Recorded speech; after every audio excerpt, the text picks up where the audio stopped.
Status. You will be live soon. Can you see that on your screen? Yes.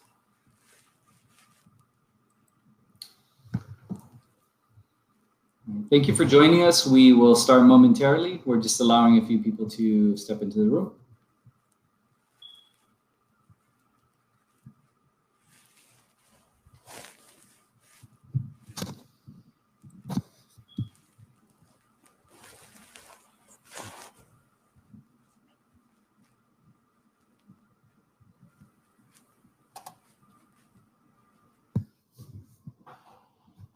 Hello, Brian. Thank you for joining us.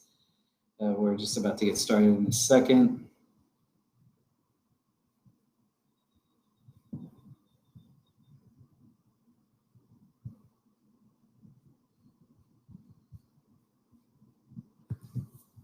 Okay, let's go ahead and get started. JD, if you're ready, I'm going to go ahead and get into it.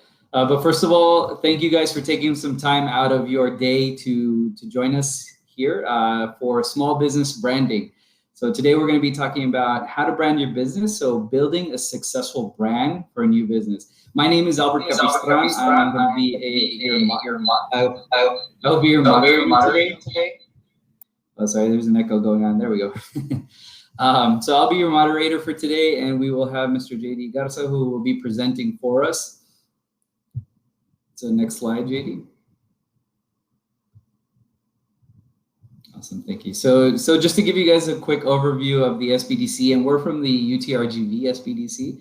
And so we are hosted by the University of Texas at Rio Grande Valley, and we are a center of the Southwest Texas Border Small Business Development Network Center.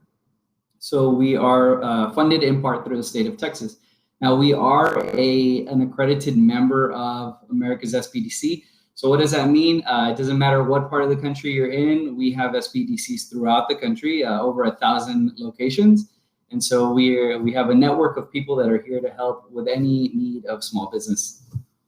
Now, on the next slide, our mission for the UTRGV SBDC is to promote growth, expansion, innovation, productivity, and improve management skills within the Rio Grande Valley. But of course, throughout any SBDC, we have very similar missions. But we particularly serve Cameron County, Hidalgo, Starr, and Willacy County. And so just to give you an overview of some of our services, in case you are not familiar, what SBDC does is one-on-one advisement. So whether you're looking to plan a new business, a startup, if you're expanding, if you're a company looking to expand, some sort of growth plan, we can help you out with that, whether it be projections or analysis within your market. That's all really good data to help you get going. Aside from that, we work with partners in our community to come and give special presentations, whether it be on franchising, human resources, international trade. And we also do business trainings very similar to the one that you are participating in today, where we have our business planning, insurance, leadership management, marketing. There's tons of good resources for you. And so today's seminar, we're going to understand what branding consists of and the importance of branding toward your business. We also want to consider maybe developing what it's like to develop a small business brand. And then what are some of the proper steps to get your brand going? So the next slide, JD. What I would suggest is that we do have our chat available. If we have any questions and if we have time to get to them, we'll definitely try to answer those questions as we go. So JD, if you'd like to take over and give us a brief overview of the importance of branding. Okay, thank you, Albert. Thank you, everyone, for joining us today. This webinar session, actually, the session that we normally give is usually about a 2-hour-long session. I didn't condense. I did take out a few slides. I didn't condense, so I'm going to be flying through it. You will see our contact information at the end. We can share this information with you. That way you can review it a little more in depth. So let's go ahead and jumpstart this. So why is branding important to us? So if you look at what the bullet points that I have here, branding can change on how people perceive your brand. It can also drive the new business to your .com and increase either your also your brand awareness. Branding can also increase the business, the value of your business. So it's very important in all aspects to building your business image. That you really need to take that into consideration. It's also important to understand that significance of your brand in relation to the images you are seeking to deliver, your message across, to any of your customers. And you also need to have a well-defined or recognized brand that can build value for your business. So look at the logos of other businesses in your industry. So do your competitors use solid conservative images or flashy graphics at some type? Think about how you want to differentiate your logo from those of your competition. So as mentioned, your business name is going to affect your logo design.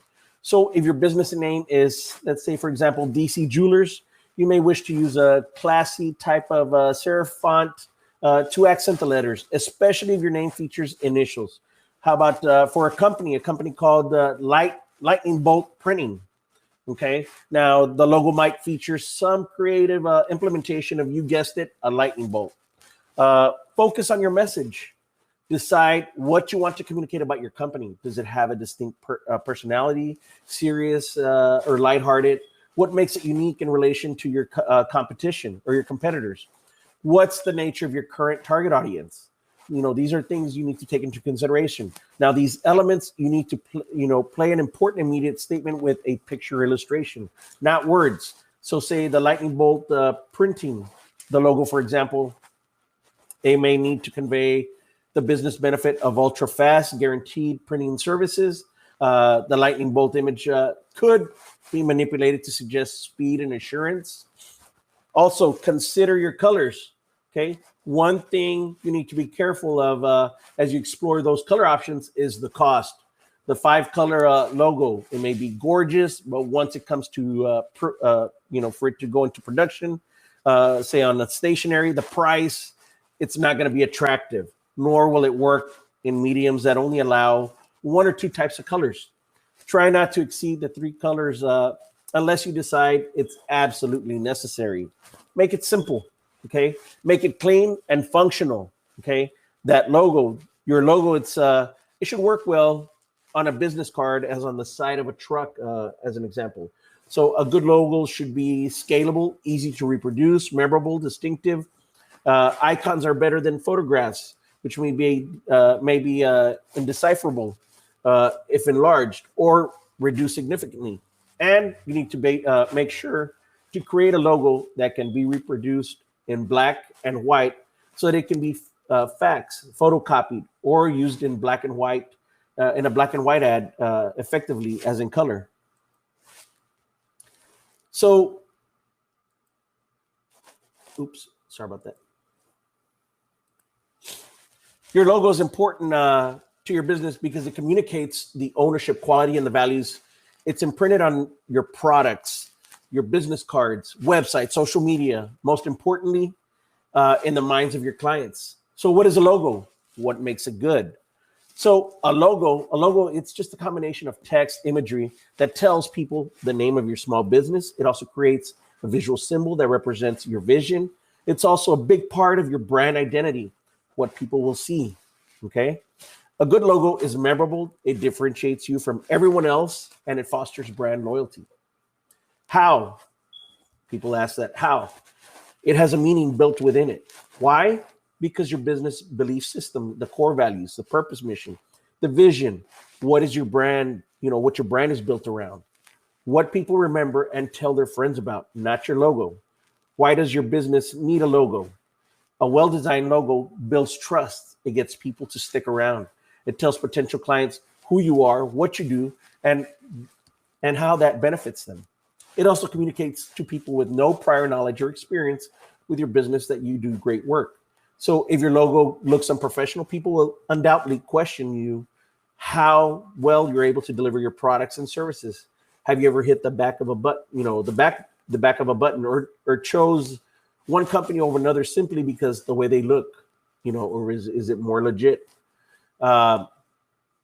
People make snap judgments and poor design makes people leave. You need to cultivate a strong logo to stand out to consumers. Ensure they remember your brand. Create a positive association with you. Logos have a deep symbolic association connected to people's memories and emotions. The typography, choose a typography that represents your business values. The selection of typefaces and how they are arranged, it's very important, as the use of color images, graphics, in creating the logo and a brand. Why? Because people associate the way a word looks with what a word actually says to determine how they feel. Strong branding provokes emotional connection. You want your typography to strike interest, promote trust, encourage optimism. Typography is a way to stir up such feelings without people even being actively aware of it. Typography, it is also used to communicate a tone of voice and personality. Pick typography that reflects what your company stands for, whether it's elegant or even traditional. Your colors, you need to pick your colors, choose them wisely, okay? The color of your logo, it's also going to determine how it is perceived and has the power to drive those purchasing decisions. The color triggers the emotions and gives meaning. So when used consistently across your marketing campaign, color improves a brand recognition more or less about 80%. Now, the right colors, it also depends on the type of industry that you're in and your target market. You probably noticed that certain industries stick with certain colors. So say, for example, financial institutions, okay? They tend to use the blues because blues, the blue communicates security, reliability. Brands use blue to promote trust in their products and services. So you need to pick your colors based on the feelings you want consumers to experience and the actions you want them to take. Take into consideration human psychology, culture, trends, and context. The brand should also tell a story, and it should also communicate your values and be unique enough not to be confused with others in your space. Now, the most powerful brands, they tend to stick to a simple color palette of less than 3 main colors, and they usually use solid colors rather than those that are gradient. So one thing to keep in mind is that color will at times look different on screen and in print. So you need to make sure that when you reproduce those colors, they're accurately the Pantone, the CMYK, the RGB, the hex. You need to make sure that those are pretty much what you're looking for. So there are also basically 3 kinds of logos. And I'm going to cover that on the next slide. And on those three different types, it's going to be the font base, the abstract, and the illustration. Those are the 3 I'll be covering next. So these 3 here, now that you've determined the name, whether that name is available or not, you need to register it. You need to have a website across social sites. Consider what your business visual identity will be. So the font base, as an example, this logo, it's based primarily on the type of font that is used. So for example, IBM, Microsoft, Sony, Google, those are recognized by font. Then you have the illustration type. That's when a company includes a picture of a product, service that is offered within its logo.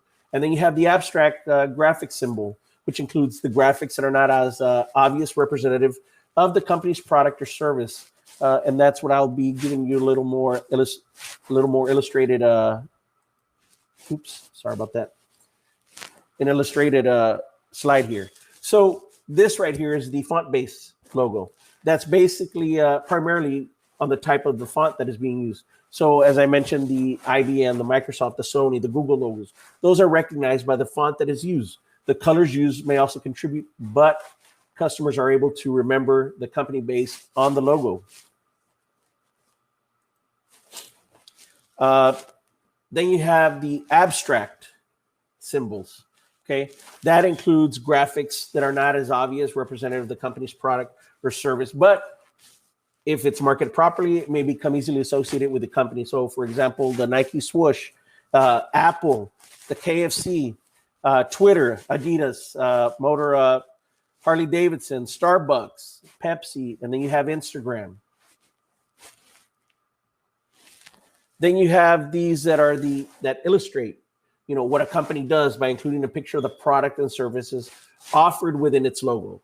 So you'll have, for example, a a house that is being painted. It uses a brush in its logo, a paint bucket, or when a barbershop has scissors in the logo, that's something else. The Dunkin' Donuts, the Chili's, Panera Bread, it all stands for something. Domino's, those are just some examples.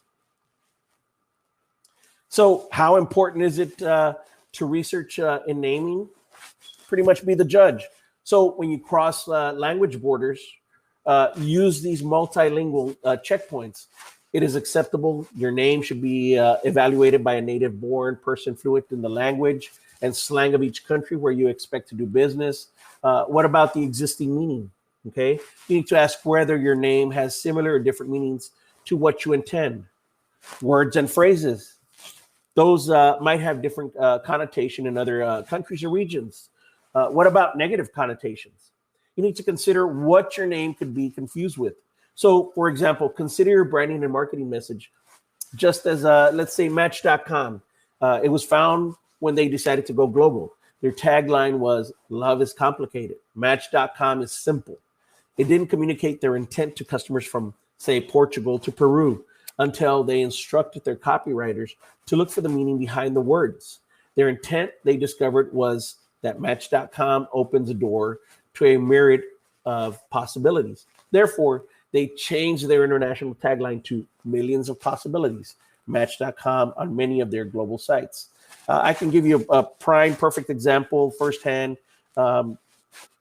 Being that I'm Hispanic, we use Google Translator sometimes, and you type in the stuff in English and it translates it in Spanish, and it has different meanings. So you have to be careful. We have to be very careful when we look at things like that. When we want to proofread, say, an email to a client that speaks Spanish.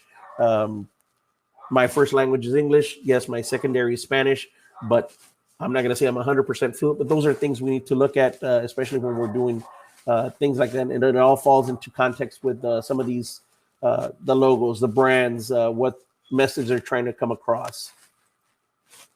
So here's a great... JD, it reminds me of, and I know some of y'all know, or maybe have remembered this car, the Chevy Nova. So for instance, when you're thinking of international and you're thinking of the name or what sort of tagline, Nova in English is fine, right? It is a Chevy Nova, but in Spanish, if you're going to go sell that car in Mexico, Nova is Nova, meaning it's not going to go anywhere. Not going anywhere. So there's part of the importance of making sure if you're going to have an international tagline, you want to make sure that it's something that's going to be well-rounded. Very, very true. Throw that in there. We also have a question on the chat, somebody asking about what they suggest for their logo as far as learn more technologies. So I'm assuming it's something dealing with technology, but really it's based on your industry. So what we want to do, and similar to what JD is showing here on the screen, is that what is it that you're looking to attract? What are some of the same colors that your industry uses? Those are some key tips that you can use by checking out the competitors. So I can attribute to that. So before, just so you know my background, I come from the oil and gas industry. And I have a friend that worked, he did a lot of graphics, and he was developing a name for a business that I was a partner of. So the name of the company, or he came up with the name of the company, but then he had the logo. And the logo that he used was the knight from it was a chess piece, the knight. And I asked him, why did you choose the chess piece? Not only, he commented, he says, the knight's a very, very powerful, piece of the chess piece. But when y'all drill wells, because I explained to him, how wells were drilled going vertically and then horizontally. Well, the same concept applied with the knight, when you can move the knight, up to the right or up and to the left. He just gave me that, he used that reasoning behind it. And believe it or not, I did have clients that would ask, what does it stand for? So there will be people that pay attention. They will question why the name of the company was Tactical. Why Tactical?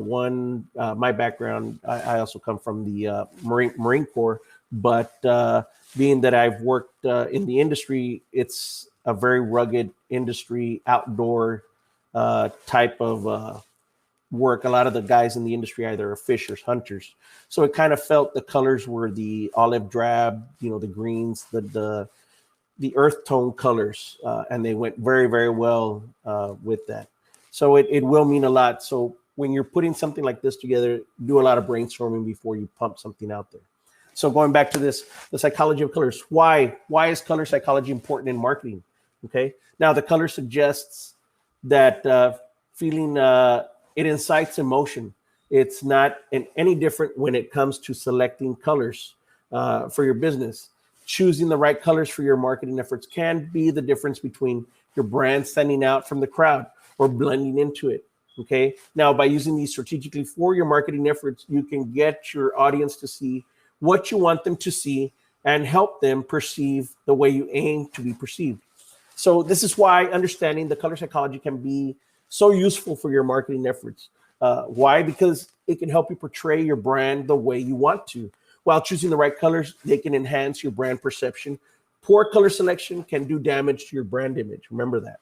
So, for example, if you choose the wrong colors for your content or even logo, it can turn out to be less readable, harder for the audience to understand, or you can even risk being ignored altogether.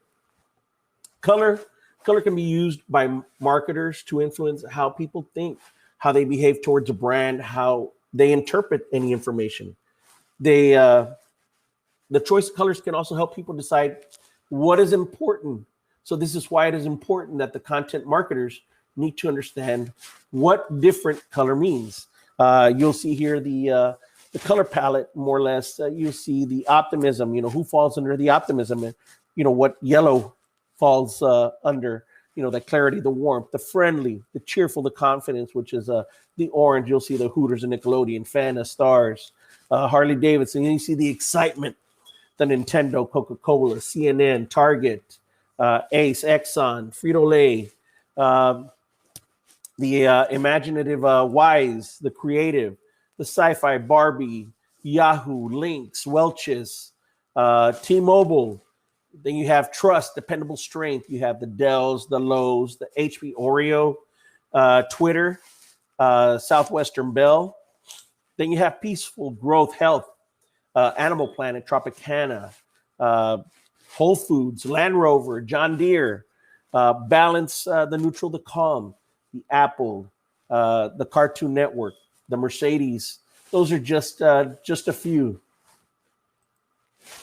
So part of this, I'm going to go a little more in depth about the colors on here. So with that being said, the psychology of colors, red is the color of passion, the power and passion.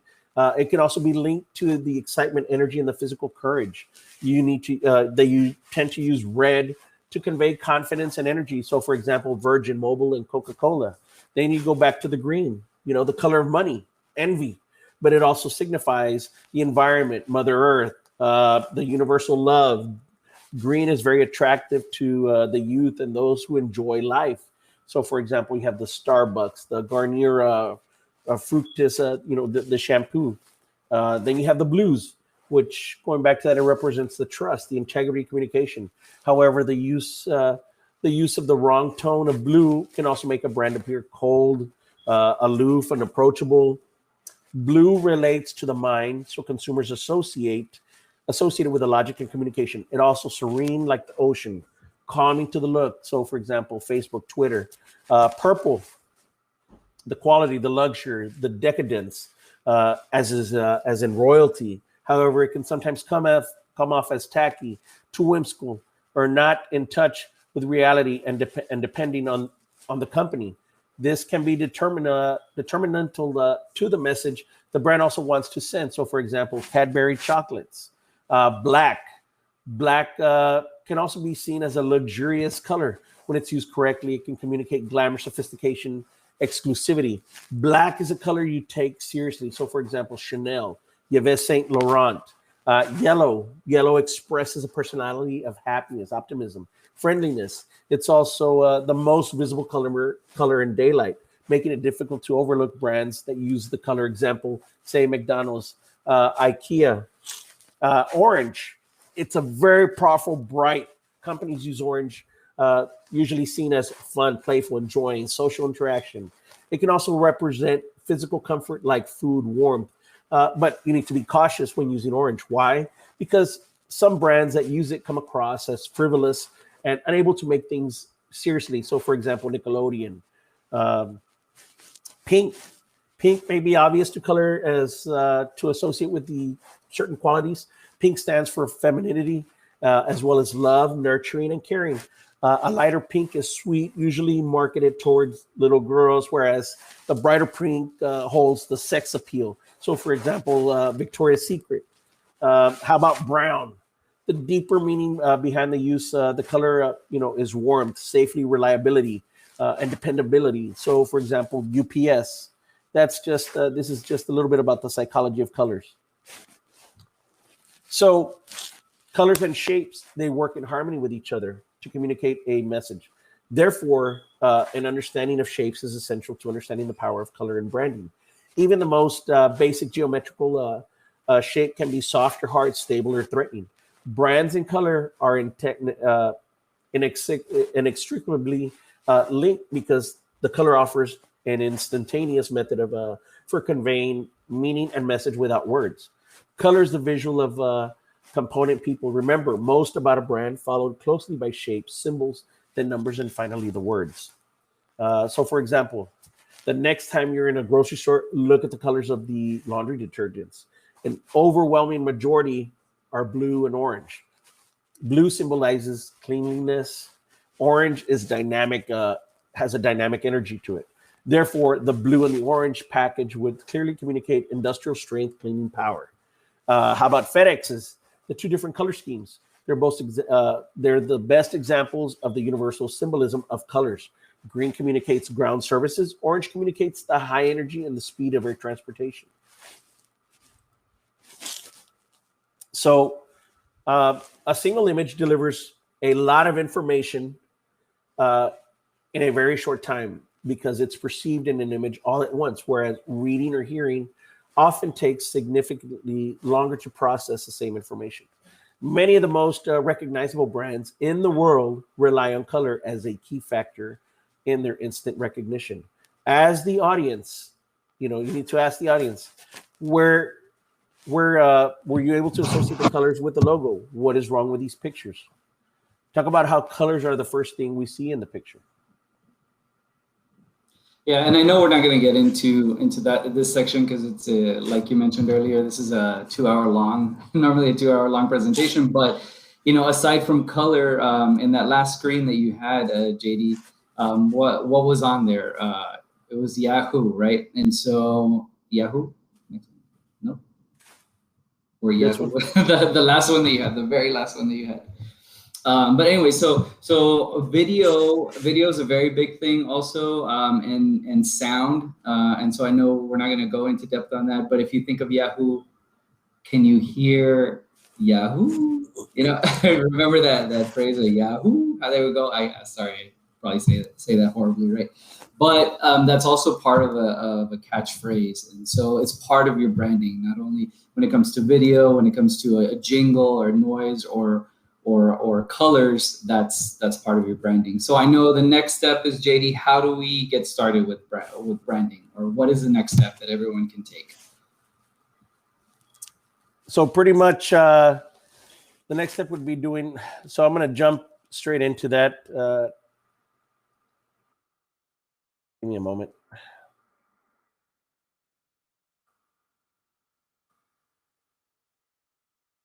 As far as on the branding, the next step would be to do your research. Make sure nobody has anything similar to what you have, because you will get slammed either with a cease and desist, and I will give you firsthand, it has happened to me. But there are ways around that, or ways to protect it, especially if you're playing with the big boys. I consider the big boys, say like the Walmarts. I'll use that, the retail industry. Say like the big boys would be like a Walmart. Somebody may come and slam you something that you may take. Let's just say this, for instance, on the different types of protection. So like I said, I can send all of this information. It's very good information. Albert will cover this at the end, wrap it up for me. But we do offer this session in a 2-hour, and we do the one-to-one counseling with all of this information. So the types of methods of protection, I'll just cover that right here in depth. So we have the copyright, the trademark, the service mark, and the registered mark. So how do we go about it? Copyright, all it is, it's just it protects the creators of the original works of authorship, such as the literacy, musical, artistic, dramatic, and other certain intellectual property, songs, writings, paintings, photography. Those are just among the works of eligible for copyright protection. Now, the national system of copyright law plays an essential role in the creation, promotion, and dissemination of American works of authorship throughout the world. And it also sustains businesses large and small in the information, entertainment, and the technology sectors. Copyrights, they do not cover the titles, the names of phrases or slogans, symbols, designs, ideas, procedures, methods, concepts, or discoveries. Now, a copyright's protections generally lasts for the life of the authors, say plus 70 years. Now, the trademark, the trademarks, those are for words, symbols, devices, or names that are used to distinguish the goods of one manufacturer, seller from that of another. So any distinctive name, symbol, or word is designated as trademarked with the symbol. The trademark designation notifies others that the product's name and design are the company's property. However, this trademark does not protect the company from another company that produces a similar product or uses a similar name. So if such a thing were to happen, the original company would have to prove that it produced the name or design first, but still may not have any legal defense without a registration. So this is very, very important. This is why I was saying I have personally seen it firsthand where it came to where I had a cease and desist because of a name. And it cost me close to about $6,000 to have a letter written to prove, that it had nothing to do with their product. But that was a big learning curve on my end because that's not what I dealt with. I worked in technology, but I didn't deal with that specific. But I literally had to get an attorney that just dealt with that to pretty much write the letter. And it was just a few sentences. And we had the proof to show them. And it was all it is was pretty much was a threat or to show that they're the big bullies out there. That's all it was. My product had nothing to do with their product, but they liked their name, and so be it. I let them keep their name, and they really didn't have many products to sell. It was just for them to have that specific name that they wanted. The trademark designation also notifies others that the product's name and design are the company's property. However, this trademark does not protect the company from another company that produces a similar product or even uses a similar name. So if such a thing were to happen, the original company would have to prove that it produced the name or even design first. But it still may not have any legal defense without any type of registration. So just keep all of that in mind. It's very important to know that. A registered trademark means, well, that you have gone through the process of filing your trademark, and the U.S. Patent and Trademark Office has approved the application and granted you a federal registration certificate. It's a solid gold guarantee. Only after you receive the certificate, you can use the registered symbol in conjunction with your work. The USPTO, or the U.S. Patent Trademark Office, handles those trademarks. Only the owner of the trademark may file an application for registration. Now, the owner may be an individual, corporation, partnership, LLC, or other type of legal entity. The service mark. It's all it is a word or phrase, symbol or design, or a combination thereof that identifies the source of service rather than goods. The term trademark is often used to refer to both trademarks and service marks. You would register your service mark through the U.S. Patent Trademark Office website as well. Now, a registered trademark is designated with the symbol R, for registered. With a registration, a trademark is protected against another company another company's use of the name or image. A registered trademark is a federal legal registration of the mark. Now, any future companies wishing to register its own design, name, image has to check to be sure that it is not like any registered trademarks. Now, if the image is too similar, it is still produced. The company is guilty of trademark infringement. Now, the trademarks, they can be registered through the U.S. Patent and Trademark Office. First, you search the online database, the Trademark Electronic Search System, or TESS. Now, with that being said, that'll determine, you're going to be digging for that to determine whether your mark is not claimed. Once you've determined that your mark is unique, you need to fill out a trademark application, and then you need to present a representation of the mark. Now, that registration process can be very lengthy, taking about 4 months, say 4+ months to receive a response on that application. Now, the registration, that's pretty much just going to last you about 10 years, but it must be verified between years 5 and 6 to confirm that the trademark is still in use. That's very important. Now, what are the benefits of a registered trademark? Now, the public notice of your claim of ownership of the mark and your exclusive right to use the mark nationwide on or in connection with goods, services listed in the registration. Also, the ability to bring an action concerning the mark in federal court, or the ability to record the U.S. registration with the U.S. Customs and Border Protection, otherwise known as CBP service, to prevent importation of infringing foreign goods. The right to use federal registration symbols. Listing in the U.S. Patent and Trademark Office's online database. So how much is will this cost us? More or less, let's just say the filing fees for the trademark applications would be plus or minus $275 per class for the TEAS plus the application, about $325 plus per class for an application filed electronically using the Trademark Electronic Application System, otherwise known as the TEAS, or $375 per class for an application filed on paper.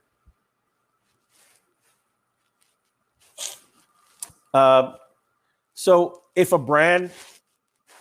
the color branding and trademarks, now the color of brand is different from a color trademark. Even though a TM or registered symbol may appear on a brand's image, it does not mean there are any legal rights to the colors. The trademark and the registered marks on the McDonald's and Starbucks images means that the company has claimed rights to the image, the symbol, or word, or a combination of both. Now, the registered mark in these examples, it protects the brand image, not the color combination. In other words, you can use the same yellow and red colors as McDonald's for your business. However, if you use the same design, the yellow arch on a red background with your business name, you'd be in trouble even more.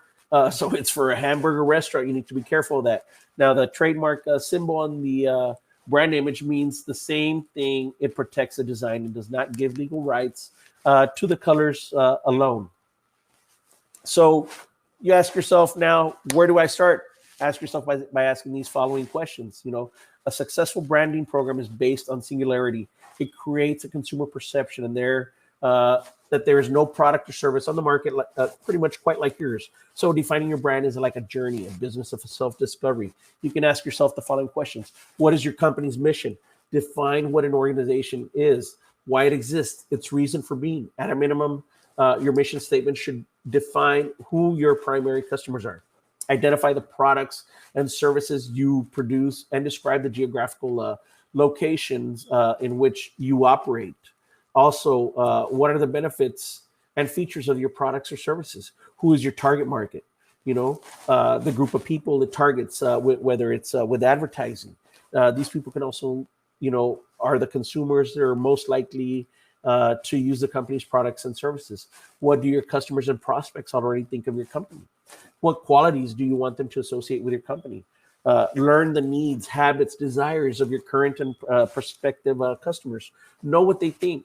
These important factors will be things to consider at the beginning, especially when choosing your business name. When choosing a name, Name related to the business, products or services. Just as your business should have a unique selling proposition to distinguish yourself from your competitors, your name should also express what makes your business different from its competitors. The name can also be used to reflect the strengths of your business or even give a hint of what products or services it provides. Um, ensure the name is web friendly. Nowadays, the internet is the most popular way of communication and information gathering. If you want your business to be found, you have to be found on the internet. Therefore, you have to ensure the name you'll be coming up with is pretty much web friendly. Now, the brand name should be web friendly in the sense that the name can be searched on the web with the internet users having few issues finding and assessing it. So, for example, your web domain should be businessname.com. Make it simple. It's easier for the brand name to be pronounced, the better it can spread through the word of mouth. Similarity, the fewer the number of words for the brand, the easier it is to be remembered. Stand out, simplicity aside. I've mentioned that in the beginning about being simple. Brand names need to be memorable as well in order to create a buzz, okay, and create a hype and generate an interest in what is it that your business provides. Making your brand name too descriptive and straightforward may kill the curiosity that is needed to sustain the interest. Have the logo in mind. Name and logo go hand in hand. So for the most part, if you want to have a strong branding for your business, make sure that people can identify the logo with them, with the name. So for example, the brand Apple, it's a pretty straightforward logo in the shape of an apple. This makes it simple for people to recall Apple, its products and services.